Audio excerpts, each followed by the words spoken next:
ప్రీతంపురాలో మున్నా పెహల్వాన్ అధికారం చెలాయిస్తూ ఉంటాడు. మున్నా శరీరం చాలా పెద్దదిగా ఉండి స్వభావం క్రూరంగా ఉండేది. అతనికి కోపం చాలా ఎక్కువ. నాతో వాదిస్తావా? నీకు ఎంత ధైర్యం? ఇవాళ నీకు బుద్ధి చెప్తాను. అతను కోపంలో కనిపించిన వాళ్లందరినీ కొట్టేవాడు. ఇక అందుకని గ్రామస్తులందరూ అతనికి భయపడేవాళ్లు. అతనికి ఉన్న మరొక చెడు అలవాటు ఉచితంగా తినడం. ఉదయాన్నే అతను మాధవ్ పెట్టిన పూరీ బండి దగ్గరికి చేరుకునేవాడు. ఇదిగో మాధవా, 5 ప్లేట్లు పూరి తెచ్చివ్వు. అలాగే తెస్తున్నాను. కూర కాస్త ఎక్కువగా ఇవ్వు, మరీ పిసినారులాగా ఇవ్వద్దు. ఒరే రాక్షసుడా, నువ్వు ఒక్కడవే మాటిమాటికి అడిగి మొత్తం కూరంతా తినేస్తావు. పైగా నేను పిసినారులాగా ఇస్తున్నానని అంటావు.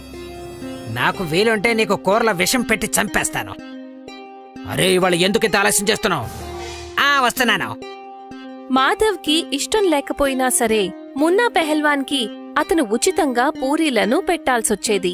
ఎందుకంటే అందరు గ్రామస్తుల్లాగా అతనికి కూడా మున్నాభాయ్ అంటే భయం. పూరీ కూర తిన్న తర్వాత మున్నా పెహల్వాన్ సమోసాలు తినడానికి జోగి పెట్టిన సమోసా బండి దగ్గరికి వెళ్లేవాడు. ఇదిగో జోగి, 12 సమోసాలివ్వు, చట్నీతో పాటు. ఇస్తాను. ఈ వెధవ నేను ఏదో ఒకటి చేయాల్సిందే. ప్రతిరోజు ఉచితంగా సమోసాలు తినడానికి వచ్చేస్తూ ఉంటాడు. దానివల్ల నాకు చాలా నష్టం జరుగుతుంది. భగవంతుడా, ఏదో ఒక ఉపాయం చూపించు. ఇదిగో జోగే, ఎర్ర చట్నీ కూడా ఇవ్వు. ఇస్తున్నాను. మున్నా పెహల్వాన్ అన్ని సమోసాలను తిని గట్టిగా త్రేంచి అక్కడ్నుంచి వెళ్లిపోయేవాడు. ఇకిప్పుడు జోగి ఆలోచనలో పడతాడు. మున్నా పెహల్వాన్ నుండి ఎలా విముక్తి పొందాలా అని. జోగి మాధవ్ని కలవడానికి తన బండి దగ్గరికి వెళ్తాడు. ఏంటి జోగి, నువ్వేంటి ఇక్కడ? నన్ను ఏమని చెప్పమంటావు మాధవ్ భాయ్? మున్నా పెహల్వాన్ని మేపలేక చచ్చిపోతున్నాను. నేను కూడా విసిగిపోతున్నాను. కాని ఏం చేయగలం? మున్నా పెహల్వాన్ని ఎవరైనా ఏమైనా అనగలరా?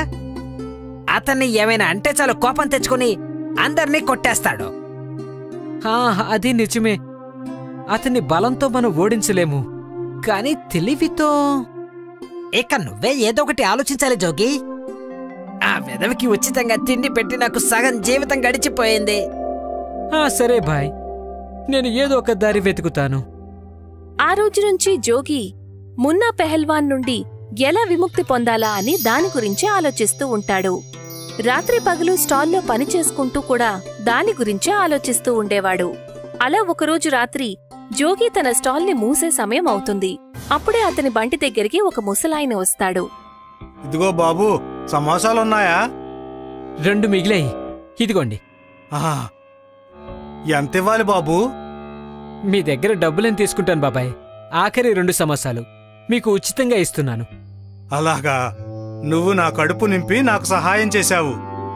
ఇప్పుడు నేను కూడా నీకు సహాయం చేస్తాను. అదలా? ఇదిగో, ఇది మాయా పౌడర్. దీనిని రేపు నీ సమోసాలలో కలుపు. మున్నాకి సమోసాను తినే ఛాలెంజ్ నివ్వు. నువ్వు కూడా స్వయంగా నీ సమోసాలను తిను. మున్నా అసలు ఒక సమోసా కూడా తినలేడు. అతను ఓడిపోతాడు. ఇంకెప్పుడు కూడా ఉచితంగా సమోసాను తినడానికి రాలేడు. నిజంగానా? ఆ తర్వాత ఆ ముసలి వ్యక్తి అదృశ్యమైపోతాడు. జోగి అలా చాలాసేపు ఆ మాయా పౌడర్ని చూస్తూ ఉండిపోతాడు. మరుసటి రోజు ఉదయం సమోసాలను తయారు చేసేటప్పుడు జోగి ఆ పౌడర్ని కలుపుతాడు. ఇప్పుడొస్తుంది అసలు మజా. ఆ తర్వాత జోగి ఎప్పటిలాగా సమోసాలను తయారు చేస్తాడు. రోజులాగా మున్నా పెహల్వాన్ ముందు మాధవ్ దగ్గరికి వెళ్తాడు. అక్కడ తను 5 ప్లేట్ల పూరీలు తిని ఆ తర్వాత సమోసాలు తినడానికి జోగి దగ్గరికి వెళ్తాడు. ఇదిగో జోగి, 10-15 సమోసాలు ఇవ్వు, చట్నీతో పాటు. మున్నాబాయ్, ఇవాళ నేను మీతో పోటీ పెట్టుకోవాలనుకుంటున్నాను. మీకంటే ఎక్కువ సమోసాలను నేను తినగలను. అలా జరిగే అవకాశమే లేదు. నేను మిమ్మల్ని సమోసాలు తినే పోటీలో ఓడించగలనే నాకు నమ్మకం ఉంది. అలాగా? అయితే రా, ఛాలెంజ్ పెట్టుకుందాం. ఊరంతటినీ పిలువు. సరే. తన సమోసా స్టాల్ బయట ఒక బెంచ్ని ఏర్పాటు చేస్తాడు. అతను ఆ బెంచ్ మీద 2 పెద్ద పెద్ద ప్లేట్లలో సమోసాలు పెడతాడు. అందరూ వినండి, ఇవాళ నేను మున్నాబాయ్ ఇద్దరం సమోసాలు తినే పోటీ పెట్టుకున్నాం. మున్నాబాయ్ గెలిస్తే నేను జీవితాంతం ఆయన ఇంటికి రోజు సమోసాలను డెలివరీ చేస్తాను, అది కూడా ఉచితంగా. ఒకవేళ జోగి గెలిస్తే అది అసంభవం. ఒకవేళ గెలిస్తే నేను ఉచితంగా తినడం మానేస్తాను. అయితే సరే, మున్నా గెలిచాడంటే జీవితాంతం జోగి మున్నా ఇంటికి సమోసాలు పంపిస్తూ ఉంటాడు. కానీ ఒకవేళ జోగి గెలిస్తే మున్నా ఉచితంగా తినడం మానేస్తాడు. తను ఏం తినాలన్నా డబ్బులు ఇచ్చే తింటాడు. ఈ పోటీ చాలా ఆసక్తికరంగా ఉంది. ఒకవైపు మున్నా పెహల్వాన్, మరోవైపు జోగి. రండి చూద్దాం ఈ పోటీలో చివరికి ఎవరు గెలుస్తారో. ఇక ఆ తర్వాత విసిల్ వేయగానే పోటీ మొదలవుతుంది. మున్నా ఇంకా జోగి ఇద్దరూ ఒక్కో సమోసాని తీసుకుంటారు. మున్నా హడావిడిగా సమోసాని నోట్లో పెట్టుకుంటాడు. కాని జోగి నిదానంగా సమోసాని తింటాడు. మున్నా సమోసాని తింటూనే ఉంటాడు. కాని తన సమోసా ఎప్పటికీ ఖాళీ అవ్వదు. పాపం మున్నా పెహల్వాన్ మాయ పౌడర్తో చేసిన సమోసాని తిని అతను ఓడిపోతాడు. జోగి ఒక సమోసా పూర్తి చేస్తాడు. తర్వాత రెండవది కూడా తింటాడు. తర్వాత మూడవది, నాలుగవది. మున్నా పెహల్వాన్ మాత్రం ఇంకా ఒకటి తింటూ ఉంటాడు. ఇవాళ నాకు ఏమైంది? నేను ఎందుకు తినలేకపోతున్నానో? నాకసలు ఏమైంది? అలా చూస్తూ ఉండగానే జోగి 8 సమోసాలను తింటాడు. చూస్తుంటే మున్నా సాహెబ్ కడుపు నిండుగా ఉన్నట్టుంది. తను ఒకటి కూడా తినలేకపోతున్నాడు. మున్నా పెహల్వాన్ అతన్ని కోపంగా చూస్తాడు. కాని ఎంతసేపు గడిచినా మున్నా పెహల్వాన్ కేవలం ఒక సమోసానే తింటూ ఉంటాడు. మొత్తానికి విసుగొచ్చి మున్నా టేబుల్ దగ్గర నుంచి లేస్తాడు. ఏమైంది మున్నా భాయ్? మున్నా ముక్కు, కళ్ళు, మూతి అన్నీ ఎర్రగా మారిపోతాయి. తను సమోసాని ఖాళీ చెయ్యలేకపోతాడు. ఇక మొత్తానికి చివరికి అతను ఆ సమోసాని ఉమ్మేస్తాడు. నేను నా ఓటమిని అంగీకరిస్తున్నాను. అసాధ్యం అనుకున్న జోగి విజయాన్ని సాధించాడు. జోగి 10 సమోసాలు తిన్నాడు. కాని పాపం మున్నా ఓడిపోయాడు. అతను ఒక్క సమోసా కూడా తినలేదు. మున్నా పెహల్వాన్ ఇంత దారుణంగా ఓడిపోతాడని అసలు కలలో కూడా ఊహించలేదు. అసలు ఇతనేం పెహల్వాన్? ఇతని కంటే జోగి పర్వాలేదు. మున్నా పెహల్వాన్ పరువు మొత్తం పోయింది. ఊరివాళ్లు రకరకాలుగా మాట్లాడుకుని మున్నా పెహల్వాన్ని ఎగతాళి చేస్తారు. ఇక ఈసారి మున్నా పెహల్వాన్ అందరూ అన్న మాటలు విని ఊరుకోవాల్సి వస్తుంది. మున్నా పెహల్వాన్ మొదటిసారి పోటీలో ఓడిపోయాడు. నాకు సిగ్గుగా ఉంది. మున్నా చేసేదేమీ లేక అక్కడ్నుంచి వెళ్లిపోతాడు. గ్రామస్తులందరూ కూడా జోగిని ఎంతగానో మెచ్చుకుంటారు. భలే జోగి, నువ్వు అద్భుతం చేశావు. మన అందరి సమస్యను నువ్వే తీర్చేశావు. మొన్న చాలా దారుణంగా ఓడిపోయాడు కదా. ఊళ్ళో ఎవరో తనకి ఇక భయపడరని అనుకుంటున్నాను. ఆ రోజు నుంచి మున్నా అధికారం చెలాయించడం మానేస్తాడు. ఇప్పుడు గ్రామస్తులు అతన్ని చూసి భయపడరు. అలాగే అతను ఎక్కడ ఏం తిన్నా దానికి డబ్బులు చెల్లించేవాడు. ఉచితంగా ఏదీ తినడం లేదు. ఇదిగో మాధవ, 3 ప్లేట్లు పూరి కూడా ఇవ్వు. ఇదిగో డబ్బులు. ఇస్తున్నాను. మున్నా ఉచితంగా తినే అరాచకం ఆగిపోయింది. ఇదంతా కూడా మాయా పౌడర్తో తయారు చేసిన మాయా సమోసాలు చేసిన పని. గోపాల్ ఇంకా జగన్ ఇద్దరూ అన్నదమ్ములు. గోపాల్కి ఊర్లో ఒక చిన్న ధాబా ఉంది. ఇక జగన్ పట్నంలో ఒక క్యాంటీన్ని రన్ చేస్తున్నాడు. గోపాల్ ధాబా ఎప్పుడూ ఖాళీగా ఉండేది. కాని జగన్ క్యాంటీన్ మాత్రం ఎప్పుడూ కస్టమర్లతో నిండి ఉండేది. అదే కారణం వల్ల గోపాల్కి లాభం చాలా తక్కువగా ఉండేది. కానీ జగన్కి చాలా ఎక్కువగా ఉండేది. గోపాల్కి తన కూతుర్ని ఇంగ్లీష్ మీడియం స్కూల్లో చదివించాలని ఆశగా ఉండేది. శోభా, ఈ నెలలో 10,000కు మాత్రమే వ్యాపారం జరిగింది. ఇంత తక్కువ డబ్బు ఖర్చులకు ఎలా సరిపోతుంది? మీరేం కంగారు పడకండి, అంతా సర్దుకుంటుంది. ఈ సంవత్సరం రాధకి ఇంగ్లీష్ మీడియం స్కూల్లో అడ్మిషన్ చేయించాలనుకున్నాను. ఏం పర్వాలేదండి. ఈ సంవత్సరం కుదరకపోతే వచ్చే సంవత్సరం చేరుద్దాం. ఈ సంవత్సరం కూడా రాధ గవర్నమెంట్ స్కూల్కే వెళ్తోంది. కిందటి సంవత్సరం కూడా నువ్వు ఇదే మాట అన్నావు. నేను ఏం తండ్రిని? నా కూతురికి అడ్మిషన్ కూడా చేయించలేకపోతున్నాను. మీరిదంతా కావాలనైతే చేయడం లేదు కదా. మీ పరిస్థితి మాత్రం అలా ఉంది. ధైర్యంగా ఉండండి. నెమ్మది నెమ్మదిగా అంతా సర్దుకుంటుంది. ఆ రోజు గోపాల్ చాలా నిరాశ చెందాడు. తన తమ్ముడు జగన్కి ఫోన్ చేస్తాడు. అన్నయ్య చెప్పు, అక్కడంతా ఎలా జరుగుతుంది? అంతా బానే ఉంది. సరే చూడు, నాకు నీ సహాయం కాస్త అవసరం. రాధకి అడ్మిషన్ చేయించడానికి డబ్బు చాలా అవసరం. నేను నీకు ఎలా చెప్పాలన్నయ్య? ఈ మధ్య వ్యాపారం సరిగ్గా లేదు. ఇక్కడ నేను ఎలా బ్రతుకుతున్నాననేది నాకు మాత్రమే తెలుసు. నా వల్ల అయితే నేను తప్పకుండా సాయం చేసేవాణ్ణి. సరే, ఏం పర్వాలేదు, నువ్వు సంతోషంగా ఉండవు. అలాగే అన్నయ్య. జగన్ తన అన్నయ్యకి ఆలోచించకుండా అబద్ధం చెప్తాడు. జగన్కి తన వ్యాపారంలో చాలా బాగా లాభాలు వస్తాయి. కాని తను స్వార్థపరుడు. నా దగ్గర డబ్బులు చెట్లు కాస్తున్నాయని అనుకుంటున్నాడు అన్నయ్య. సమస్య వచ్చినప్పుడు కాల్ చేస్తే డబ్బులిచ్చేస్తానా? అన్నయ్యకి నేను అబద్ధం చెప్పడం మంచిదైంది. ఇక తను నన్ను ఎప్పుడూ మళ్ళీ డబ్బులు అడగడం. ఇక ఇక్కడ ఊర్లో గోపాల్ ఆలోచిస్తాడు తను ఏం చెయ్యాలా అని. ఎక్కువ మంది కస్టమర్లు రావడానికి నేను ఏమైనా చెయ్యాలి. కానీ ఏం చెయ్యాలి? తను ఆలోచిస్తూ ఉండగా అంతలో తన ధాబా దగ్గరికి 2 సాధువులు వస్తారు. ఇంతసేపటి నుండి నడిచి నడిచి నాకు బాగా ఆకలిగా ఉంది. కానీ మన దగ్గర డబ్బులు లేవు కదా. ఈ ఊళ్ళో ఎవరు మనకి భిక్ష కూడా వెయ్యలేదు. ఇప్పుడు మనం ఏం చేయగలం?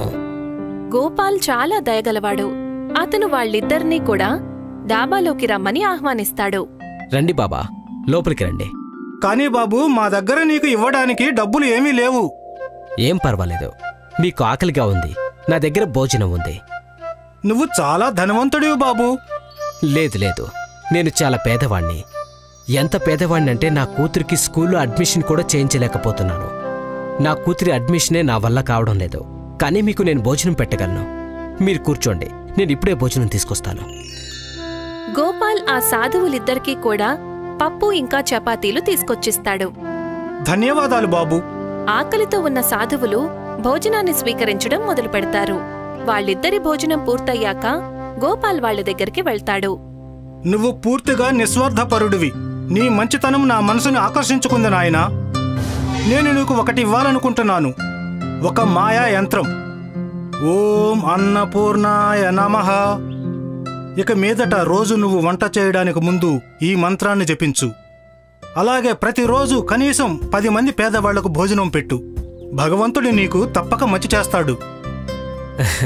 అలాగే స్వామి. గోపాల్ సాధువులిద్దరి దగ్గర ఆశీర్వాదం తీసుకుంటాడు. ఆ తర్వాత వాళ్ళిద్దరూ అక్కడ్నుంచి వెళ్ళిపోతారు. మరుసటి రోజు ఉదయం గోపాల్ తన ధాబాని తెరుస్తాడు. శుభ్రం చేసుకుని ఆ తర్వాత వంట చేయటం మొదలు పెడతాడు. తను పప్పుని తయారు చేస్తాడు. ఓం అన్నపూర్ణాయ నమః, ఓం అన్నపూర్ణాయ నమః, ఓం అన్నపూర్ణాయ నమః. గోపాల్ పప్పుని తయారు చేస్తూ ఆ దివ్య మంత్రాన్ని ఉచ్చరిస్తూ ఉంటాడు. తన పప్పు తయారైన వెంటనే తన ధాబాకి కస్టమర్లు లైన్లు కడతారు. ఏంటి గోపాల్, మాకు భోజనం పెడతావా? ఇప్పుడే తెస్తాను. నాకు కూడా తీసుకొనిరా గోపాల్. మీరందరూ కూర్చోండి, నేను అందరి కోసం భోజనం తీసుకొస్తాను. గోపాల్ పప్పుని తయారు చేస్తూనే ఉంటాడు. కస్టమర్లు అక్కడికి వస్తూనే ఉంటారు.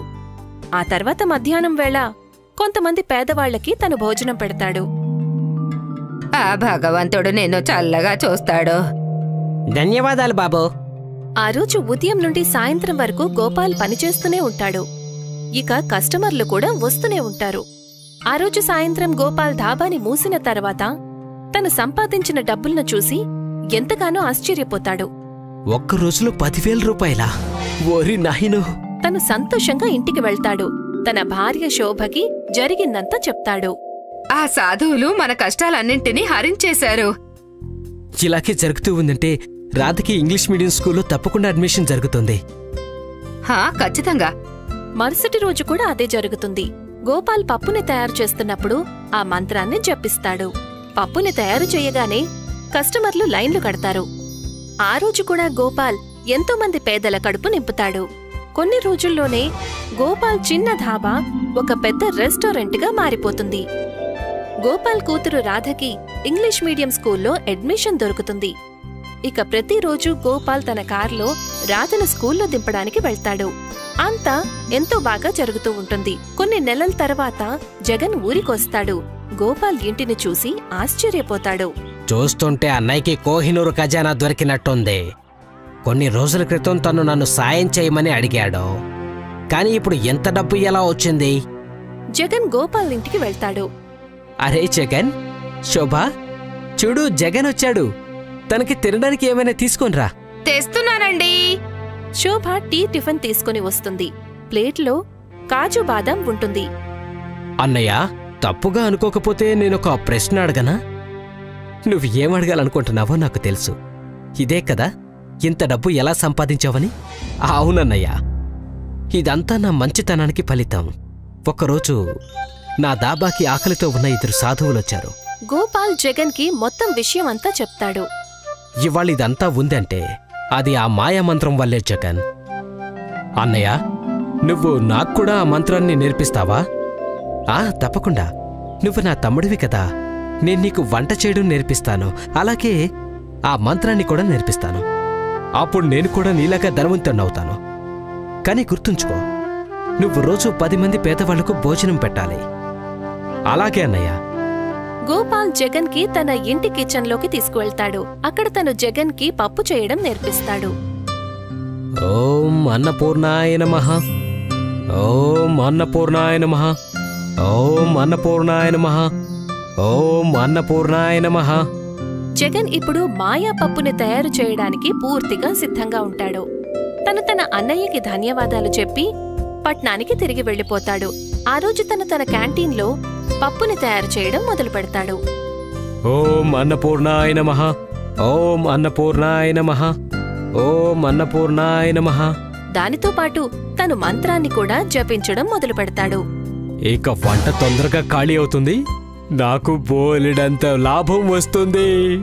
జగన్ పప్పు తయారు చేసిన వెంటనే కస్టమర్లు వస్తారు. నాకొక ప్లేట్ బిర్యానీ. నాక్కూడా.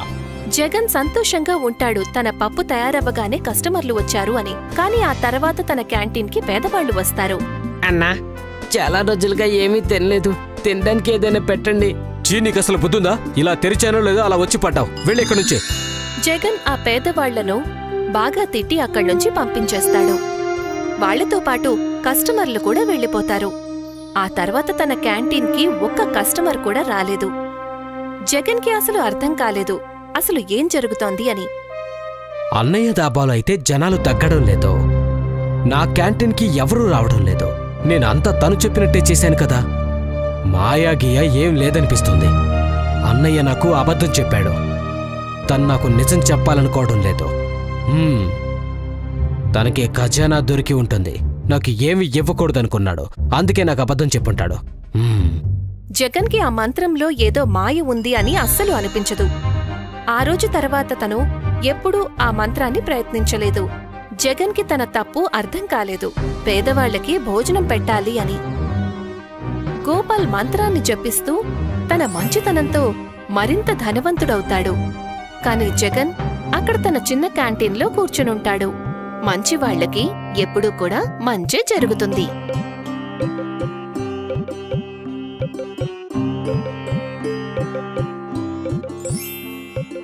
ఒక గ్రామంలో సుఖ ఇంకా లంబు ఇద్దరు అన్నదమ్ములుండేవారు. వాళ్ళిద్దరి మధ్య ఏమాత్రం పడేది కాదు. ఇద్దరూ అనుకునేవారు తన సోదరుడు తనకి మంచి జరగాలని కోరుకోవడం లేదని. అందుకని ఇద్దరూ ప్రతిరోజూ గొడవ పడుతూనే ఉంటారు. వాళ్ళమ్మ వాళ్లకి నచ్చజెప్తుంది, కాని వాళ్ళిద్దరూ వాళ్ళమ్మ మాటలు పట్టించుకోరు. దీనిని చతుర్ అవకాశంగా తీసుకుంటాడు. ప్రతిరోజూ ఇద్దరూ వాళ్ల పనులను మార్చేవారు. ఒకరోజు సుఖ తన బండిలో బిర్యానీని తయారు చేస్తాడు, కాని లంబు పళ్లను మాత్రమే అమ్ముతాడు. ఇలా చూసావా, నువ్వు వ్యాపారం కోసం నాతో గొడవ పడ్డావు కదా, అందుకే నేను చికెన్ బిర్యానీ అమ్మడం మొదలుపెట్టాను. ఇక నువ్వు నాతో గొడవ పడ్డం మానేయాలి, లేకపోతే అస్సలు బాగుండదు. ఇలా చూడు, నువ్వు మంచిగా చెప్తే నేను ఈసారి నీ మాట వినేవాడిని, కానీ నువ్వు నన్ను బెదిరించడం మొదలుపెట్టావు. రేపట్నుంచి నేను కూడా నీకు చికెన్ బిర్యానీని అమ్ముతాను. కానీ ఈసారి నేను నీ పని ఎలాగైనా ముయిచ్చేస్తాను. సరే, ఎవరు గెలుస్తారో నేను చూస్తాను. ఇద్దరూ గొడవ పడుతూ ఉంటారు. అంతలో అక్కడికి చతుర్ వస్తాడు. ఏమైంది? ఎందుకు ఉదయాన్నే గొడవ పడుతున్నారు? ఏంటి సుఖ, ఇవాళ నువ్వు బిర్యానీ తీసుకొచ్చావా? ఇది కూడా చికెన్? అరే వా, ఏది నాకు ఒక ప్లేట్ ఇవ్వు, ఎలా ఉందో తిని చెప్తాను. చతుర్ బాబు, ఈ బండి మీదే అనుకోండి, ఎంత కావాలంటే అంత ప్రశాంతంగా తినండి. చతుర్ డబ్బులివ్వాల్సిన అవసరం లేకుండా బిర్యానీ తింటాడు. తను సుఖ బిర్యానీని ఎంతో మెచ్చుకుంటాడు. ఈ విషయం లంబూకి అస్సలు నచ్చదు. సుఖ, నువ్వు బిర్యానీ చాలా బాగా చేశావు, తిని కడుపు నిండింది. ఇది వచ్చే వాళ్ళకందరూ కూడా తప్పకుండా నచ్చుతుంది.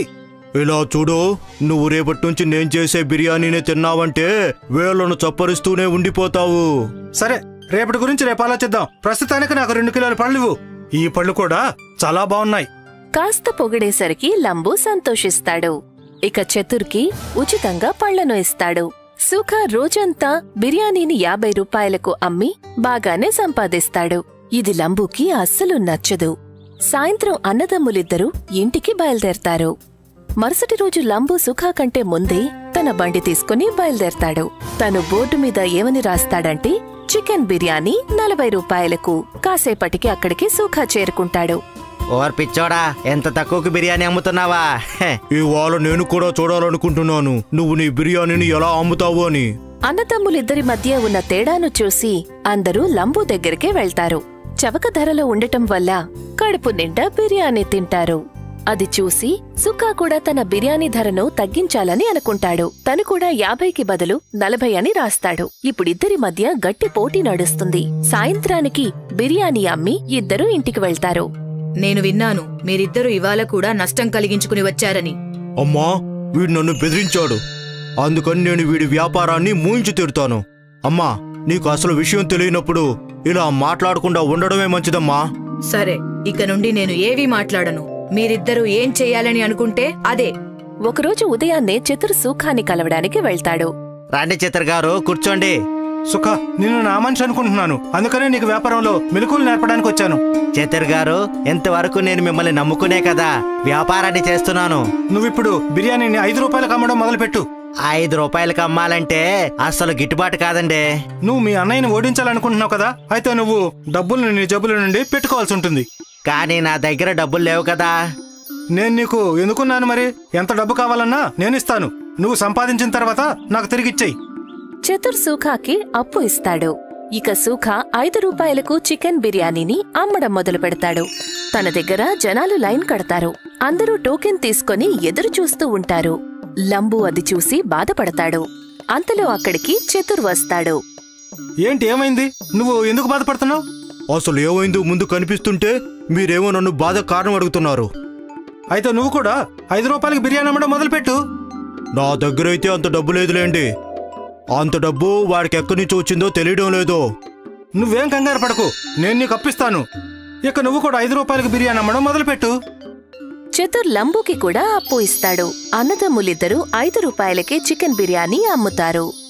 రండి రండి, 5 రూపాయలకు చికెన్ బిర్యానీ తినండి. రండి రండి, చికెన్ బిర్యానీ ఒక ప్లేట్లో 4 ముక్కలు. రండి రండి, తినండి.